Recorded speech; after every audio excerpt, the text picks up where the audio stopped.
Hello, you're watching World News live from Warsaw. My name is Sasha Farbach. It doesn't matter what they say, everybody's posturing, U.S. President Donald Trump said in a cabinet meeting at the White House. Trump's comments come in response to Russian Foreign Minister Sergey Lavrov saying in an interview that the Kremlin does not view Volodymyr Zelenskyy as a legitimate leader of Ukraine. Lavrov told NBC News that Vladimir Putin could not possibly sign a peace deal with Zelenskyy because Zelenskyy lacks the authority to sign legal documents.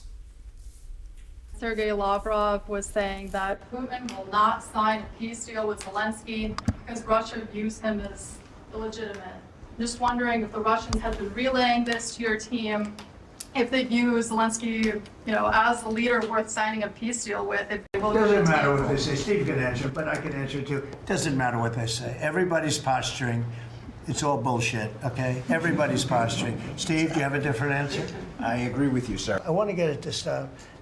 And it will not be a world war, but it will be an economic war. And an economic war is going to be bad. And it's going to be bad for Russia, and I don't want that. Now, I have to also see, because not everybody, Zelensky is not exactly innocent either, okay? It takes two people to tango, and I say it all the time. You got to get them together. I get along with Zelensky now, but we have a much different relationship because now we're not paying any money to Ukraine. Stop that.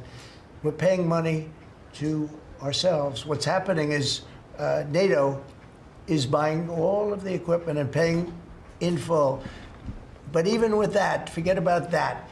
I want to get it stopped because it's a lot of lives that are being lost. Thousands of young people, mostly young people, are dying every single week. If I can save that by doing sanctions or by just being me, or by using a very strong tariff system that's very costly to Russia or Ukraine or whoever we have, But I stopped 7 wars, and 3 of those wars were going on for more than 30 years. President Volodymyr Zelenskyy discussed the plight of children kidnapped by Russia and support for students studying abroad when he met representatives of the World Congress of Ukrainians. He thanked leaders of the Ukrainian diaspora for helping promote Kyiv's position on the war with Russia. We are glad to welcome in Ukraine the representatives of the World Congress of Ukrainians. These days are important because this war is truly the most important one for independence, which means for our present and for the future of Ukraine.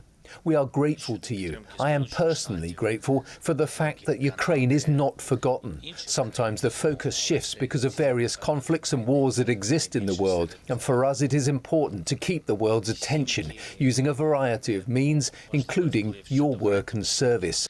We are especially grateful for the support, the direct support of the armed forces of Ukraine, because they are our main guarantee of security. And you continue to donate and offer people advice about direct financial aid for our armed forces. As for support from the United States, support from Canada and from other countries as well, of course, but these two are probably the largest countries in the G7 where influence is very important regarding security guarantees and sanctions. All this is very important.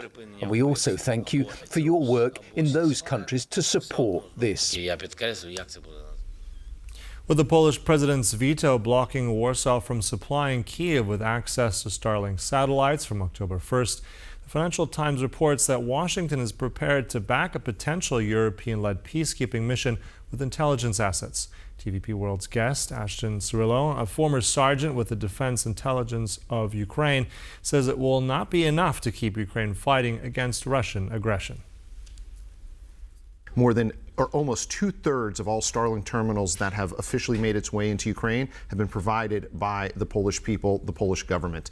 And to say that Starlink is anything but the backbone, the lifeblood of our communication systems would be a folly. Without Starlink and without the Polish support, things could collapse and collapse rapidly. One of the biggest issues is, are there other satellite sort of uplink responders? Yes. But there's nothing to the scale and cost of what Starlink provides for us across the entire front. What the United States is offering is this umbrella of sort of intelligence and security packaging that will allow the European on the ground, boots on the ground defense forces to have all the support necessary to be able to counter what Moscow's trying. And again, what is that based off of? Communications. How do we get the communications? Overwhelmingly through Starlink. And now moving to Serbia, which has been rocked by almost 10 months of student protests over government corruption after a deadly collapse of a canopy at the main railway station in Novi Sad. Our correspondent Don Arleth is in Belgrade with the latest. Almost 10 months of protests in Serbia have put the country and its politicians on edge. Of course, these protests stemming from a deadly train station canopy collapse in Novi Sad last November, which claimed the lives of 16 people. Now, the protesters say this is all due to government corruption. In the meantime, we've seen several people sacked who were affiliated with that incident. We've seen the country's prime minister resign earlier in this year.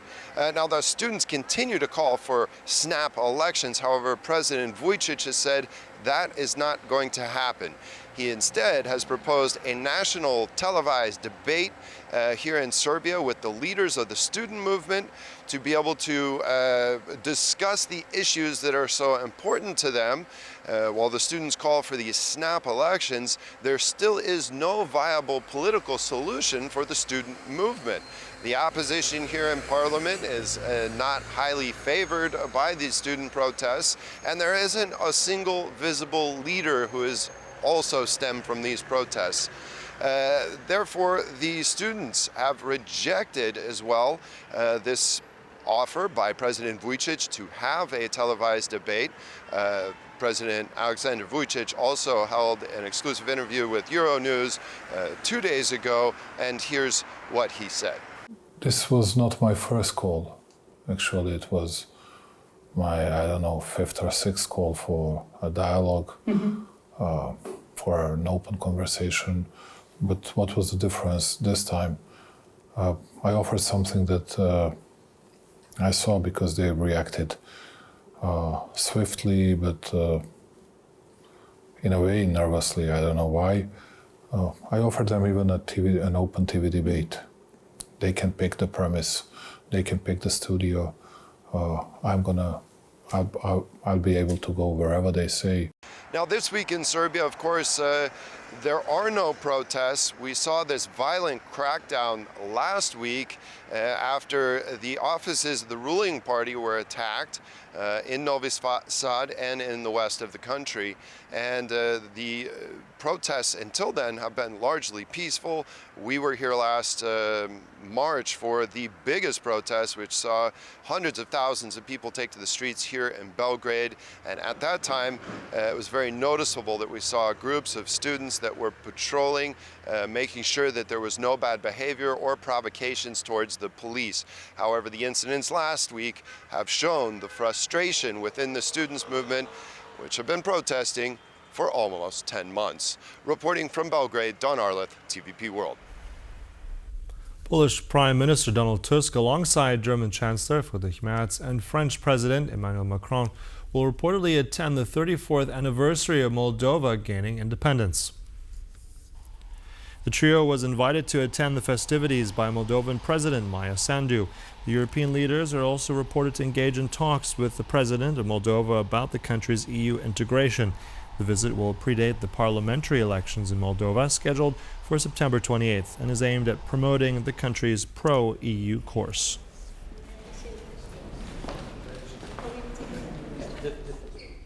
The United States government is considering renaming the country's Department of Defense to the Department of War. According to U.S. Secretary of Defense Pete Hegseth, the possible name change is not just about words, but about a warrior ethos. A decision on the name could be made within the coming weeks. As stated by Pete Hegseth during the last cabinet meeting, George Washington created the War Department because he wanted America to win its wars. If you want peace, prepare for war, the Secretary of Defense added. At the same time, U.S. President Donald Trump stated he likes the idea. A day earlier, Trump also spoke in favor of the name change, saying, "We want defense, but we also want offense. As the War Department, we won everything, and I think we need to go back to that." You said you wanted to allow Elon Musk's SpaceX has pulled off a successful test flight of its newest generation rocket called Starship, reversing a trend of failures.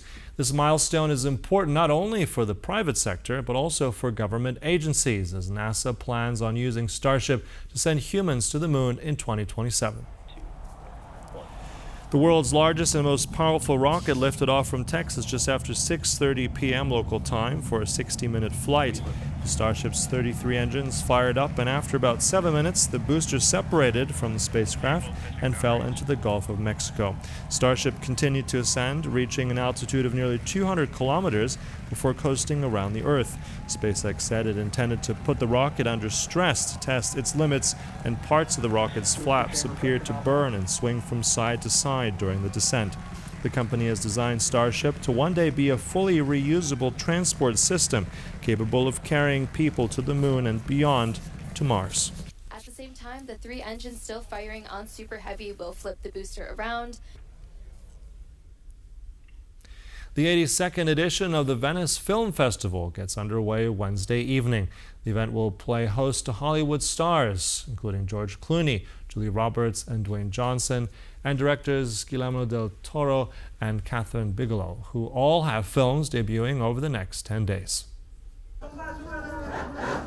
A kiss for the crowd as the Venice Film Festival host Emanuela Fanelli arrives by launch. She's welcomed by festival director Alberto Barbera, who has promised a wealth of cinematic debuts and highlighted how the industry is changing. Of course, we are witnessing an accelerating process of change in the way films are produced and conceived. And then we're on the eve of a huge revolution, the introduction of artificial intelligence, even in the creative processes of cinema. George Clooney will return to Venice with Noah Baumbach's J. Kelly, in which he plays a middle-aged movie star on a journey through Europe with his manager, played by Adam Sandler. Clooney's longtime friend Julia Roberts will be making her Venice debut with After the Hunt. They're just a few of the Hollywood names due to appear over the next 10 days. The festival opens on Wednesday night with Paolo Sorrentino's La Grazia. The star-studded event will run through to September the 6th. And with that, we conclude this news bulletin. Of course, there's always more coming up, so stay tuned right here on TVP World for more. Goodbye.